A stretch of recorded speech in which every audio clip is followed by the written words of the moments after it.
الحكم على البلوجر اللي غلط قبل كده في رضوى الشربيني.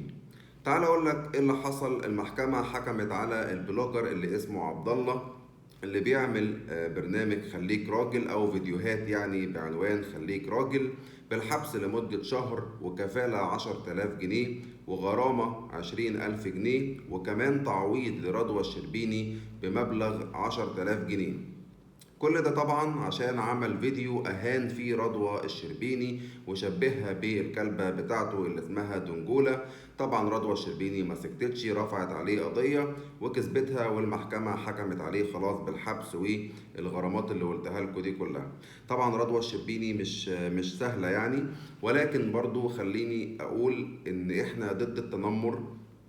اتفقت او اختلفت مع شخص، مش مسموح لك ان انت تتنمر عليه، سواء آراءه الشخصية بتتفق مع آرائك الشخصية أو لأ. ما ينفعش أبدا تشبهها بكلبة والكلام ده كله، طبعا ده غير مقبول. هنا هقول رضوى الشربيني معاها حق، وعايز أعرف وجهة نظركم في كومنتات، مع رضوى الشربيني ولا مع عبد الله اللي بيقدم برنامج أو فيديوهات بعنوان خليك راجل. وقولوا لي كنتوا متابعينه ولا لأ في كومنتات.